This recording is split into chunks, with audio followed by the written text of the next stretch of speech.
Venezuela के Maduro के बाद अब एक और देश और वहां का राष्ट्रपति घबराया है, धमकी से डर गया और फिर सीधे ट्रंप को फोन लगाया है। वेनेजुएला के राष्ट्रपति रहे निकोलस मादुरो को अमेरिकी सेना ने गिरफ्तार कर लिया और न्यूयॉर्क की जेल में इस वक्त डाला हुआ है। और इसके ठीक बाद कोलंबिया के राष्ट्रपति गुस्ताओ पेट्रो ने भी जल्दबाजी में अमेरिकी राष्ट्रपति डोनाल्ड ट्रंप को फोन कर दिया। ट्रंप ने इससे पहले पेट्रो को सैन्य कार्रवाई की सीधे धमकी दे दी थी, लेकिन अब फोन पर बातचीत अच्छी रही है, ये बात जनता तक पहुंचाई जा रही है और व्हाइट हाउस में मीटिंग का न्योता भी उन्हें मिल गया है। अब ये घटना दिखाती है कि ट्रंप की सख्ती वाली बहुत ही कड़क नीति से कोलंबिया के राष्ट्रपति भी अब डरे सहमे नजर आ रहे हैं कि कहीं मादुरो के बाद अगला नंबर इनका ना लग जाए। अमेरिकी राष्ट्रपति डोनाल्ड ट्रंप दुनिया के एक तरह से खुद को चौधरी साबित करना चाह रहे हैं और अमेरिका ने पूरी दुनिया में ऐसा करके खलबली मचा दी है। जो घटना वेनेजुएला में हुई, किस तरह से वहां अटैक किया गया, 5 से 7 खास जगहों को निशाना बनाया गया और फिर CIA ने वो किया जिसकी किसी ने कल्पना भी नहीं की, सीधे वहां के राष्ट्रपति मादुरो को ही उठा ले गए।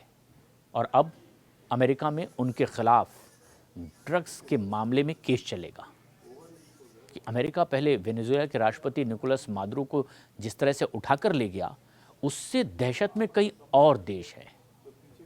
अब उसने समंदर में रूसी जहाज पर कब्जा कर लिया है। अमेरिका के इस ताबड़तोड़ एक्शन से कई देश दहशत में आ गए हैं कि ना जाने अगला नंबर किस देश के राष्ट्रपति का हो। वेनेजुएला में जिस तरह से अमेरिकी एक्शन देखने को मिला है, उससे तो कई देशों के राष्ट्राध्यक्ष में अब खौफ भर गया है। न जाने रात के वक्त वो सो रहे हों और अगली सुबह उनकी कैसी हो। निकोलस मादुरो का हाल देख करके एक राष्ट्रपति का ये खौफ तो अब जग जाहिर हो गया। अमेरिकी राष्ट्रपति डोनाल्ड ट्रंप ने एक फोन उठाया, पता चला कि ये कोलंबिया के राष्ट्रपति का फोन है। जिस शख्स ने ये फोन किया, उस देश का राष्ट्रपति सीधे मिन्नतें करता दिखाई दिया, क्योंकि उनका देश सीधे अमेरिका के निशाने पर आ गया था। वैसे तो अमेरिका के निशाने पर अभी कई और भी देश हैं, उनके हिट लिस्ट में वेनेजुएला, ग्रीनलैंड, इसके बाद कोलंबिया का भी नाम था। डोनाल्ड ट्रंप को कोलंबिया के राष्ट्रपति ने इसीलिए पहले ही फोन लगा दिया। दरअसल अमेरिकी राष्ट्रपति डोनाल्ड ट्रंप को 8 जनवरी कोलंबिया में राष्ट्रपति गुस्ताओ पेट्रो का जो फोन आया, ये कॉल ऐसे समय में आया जब दोनों देशों के बीच तनाव अपने चरम पर था। फोन कॉल से पहले ही डोनाल्ड ट्रंप ने कोलंबिया को सीधे सीधे धमकी भी दे दी थी और यही वजह है कि निकोलस मादुरो का हाल देख करके कोलंबिया के राष्ट्रपति डरे सहमे घबराए, धड़कनें तेज करके सीधे फोन करने में ही भलाई समझने लगे और इसीलिए उन्होंने खुद डोनाल्ड ट्रंप के एक्शन से बचने के लिए सीधे उन्हें फोन कर दिया। अब सवाल यह है कि आखिर डोनाल्ड ट्रंप को कोलंबिया के राष्ट्रपति गुस्तावो पेट्रो ने फोन किया क्यों, क्या कहकर? आखिर दोनों के बीच बातचीत क्या हुई? और संदेश ये आया कि बातचीत सकारात्मक रही। कोलंबिया राष्ट्रपति गुस्तावो पेट्रो ने फोन पर बातचीत की, उसके बाद दुनिया से कह दिया कि बातचीत सकारात्मक रही, यानी खुद के ऊपर से बने दबाव को अब काफूर करने का इरादा और साथ ही साथ ज़माने को ये कहने की बात कि अब उन पर इस तरह का कोई दबाव नहीं। लेकिन ये जानकारी डोनाल्ड ट्रंप ने भी दी थी कि कोलंबिया के राष्ट्रपति से बातचीत बहुत सकारात्मक रही। जो कुछ समय पहले तक उन्हें सीधे धमकी दे रहे थे, यहाँ तक कि अल्टीमेटम दे दिया था, अब खुद ट्रंप ने कह दिया कि उनके साथ बातचीत अच्छी रही। उन्होंने पेट्रो को व्हाइट हाउस आने का न्योता दिया। ये घटना लैटिन अमेरिका में बड़े बदलाव की ओर भी इशारा कर रही है, क्योंकि ये न्योता खुद ट्रंप की ओर से मिला है। जहां वेनेजुएला जैसा खतरा कोलंबिया के ऊपर मंडरा रहा है, वैसे भी वेनेजुएला में सैन्य कार्रवाई के बाद ट्रंप का आत्मविश्वास अपने चरम पर है और कई देशों में इसी तरह की घबराहट है कि कहीं अगली कार्रवाई उनके देश पर ना हो जाए। और यही वजह भी है कि उनकी नज़र अब ना सिर्फ विरोधियों पर बल्कि सहयोगियों पर भी अब ट्रंप नज़रें टेढ़ी करने लगे हैं।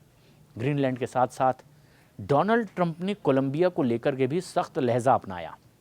उन्होंने तो यहाँ तक कह दिया था कि ऑपरेशन कोलंबिया उन्हें अच्छा लगता है। इस बात का पब्लिकली अनाउंसमेंट ट्रंप की ओर से हो गया। कोलंबिया पर डोनाल्ड ट्रंप के वही आरोप हैं जो आरोप वेनेजुएला पर लगाए गए थे। उन्होंने कहा कि वेनेजुएला ड्रग्स की तस्करी में शामिल है और यही आरोप कोलंबिया पर लगाए जा रहे हैं। तो कोलंबिया को भी लगने लगा कि ठीक वैसी ही कार्रवाई अब इनके राष्ट्रपति पर भी हो सकती है। लेकिन डोनाल्ड ट्रंप ने अपने सोशल मीडिया प्लेटफॉर्म पर एक बात ज़ाहिराना तौर पर लिखी कि कोलंबिया के राष्ट्रपति गुस्तावो पेट्रो ने उन्हें फ़ोन किया। उन्होंने लिखा कि कोलंबिया के राष्ट्रपति गुस्तावो पेट्रो के साथ में बातचीत हुई और मेरे लिए ये बहुत सम्मान की बात है, जिन्होंने ड्रग्स की स्थिति और हमारे बीच हुई दूसरे मतभेदों पर भी असहमति के बारे में अपना पक्ष रखा और इसीलिए मुझे फ़ोन किया। मुझे उनका फ़ोन और बात करने का तरीका अच्छा लगा और मैं अब जल्द ही उनसे मिलने का इंतज़ार भी कर रहा हूँ। विदेश मंत्री मार्को रूबियो और कोलंबिया के विदेश मंत्री के बीच में ये तमाम आगे की कार्रवाई का इंतज़ाम भी किया जा रहा है और ये मीटिंग वाशिंगटन डीसी में व्हाइट हाउस में ही होगी, यानी न्योता ट्रंप का है। कोलंबिया के राष्ट्रपति को लग रहा है जैसे उन्हें अभयदान मिल गया हो। ट्रंप के दावे से लगता यह है कि बातचीत पॉजिटिव रही, जैसा लहजा ट्रंप का बदलता हुआ दिखाई दिया और दोनों नेता ड्रग्स, माइग्रेशन और इसके साथ साथ क्षेत्रीय सुरक्षा पर भी चर्चा करेंगे जब उनकी पर्सनली मुलाकात होगी। लेकिन इससे पहले का माहौल बहुत ज़्यादा गर्म था और हर किसी को लग रहा था कि अब अगली बारी कोलंबिया की है, जिस तरह का दावा उनकी ओर से कर भी दिया गया था। डोनाल्ड ट्रंप ने पेट्रो को बीमार आदमी तक कह दिया था और आरोप लगाया था कि वो कोकेन बना करके अमेरिका को बेचते हैं। और अब बातचीत ट्रंप के धमकी भरे बयानों के बाद आई है और बिल्कुल विपरीत तरीके से आई है, जिससे लगने ही लगा कि दोनों देशों के रिश्ते जो एकदम बिगड़े हुए थे, क्या वो पूरी तरह से सुधर जाएंगे और जो खतरा था क्या वो पूरी तरह से टल गया है। ऐसा लगता है कि कोलंबिया के राष्ट्रपति का हाल भी वेनेजुएला के निकोलस मादुरो की तरह होने ही वाला था, लेकिन शायद एक फ़ोन कॉल ने उन्हें बचा लिया। हालांकि गुस्तावो पेट्रो ने खुद ट्रंप को फ़ोन मिला करके उनके गुस्से को शांत करने की कोशिश ज़रूर की। खुद ट्रंप भी बता रहे हैं कि उन्होंने कई असहमतियों को दूर करने की कोशिश भी की और ड्रग्स की स्थिति को भी बहुत अच्छे से समझने और समझाने की कोशिश की।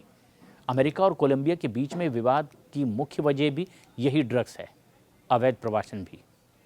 अमेरिका का कहना है कि कोलंबिया में बड़ी मात्रा में कोकेन अमेरिका पहुंच रहा है और ये हमारी आने वाली पीढ़ियों के लिए बड़ी बर्बादी का कारण है। डोनाल्ड ट्रंप ने कहा है कि पेट्रो की सरकार इस पर काबू नहीं कर पा रही है। कोलंबिया दुनिया का सबसे बड़ा कोकेन उत्पादक देश है और ट्रंप इसे रोकने के लिए सख्त कदम उठाना चाहते हैं। इसके अलावा वेनेजुएला के साथ कोलंबिया के भी रिश्ते बहुत विवादित रहे और ये भी इस विवाद का हिस्सा रहा। पेट्रो ने वेनेजुएला के राष्ट्रपति निकोलस मादुरो का समर्थन करने की जो बात कही थी, इसमें ट्रंप बहुत नाराज़ हुए थे।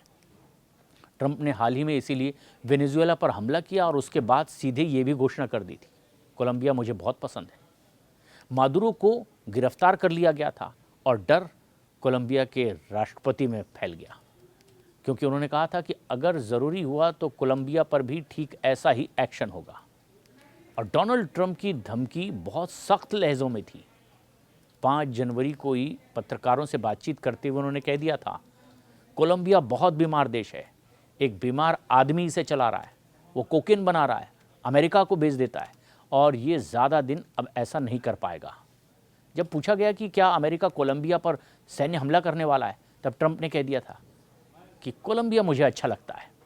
अब ये धमकी वेनेजुएला हमले की ठीक बाद आ गई थी और इसीलिए ट्रंप की इस धमकी को ये माना जा रहा था कि अगला धमाका कोलंबिया में होगा। ट्रंप ने कहा कि पेट्रो को सावधान रहना चाहिए। ट्रंप ने भी कहा कि पेट्रो अगले शिकार होंगे।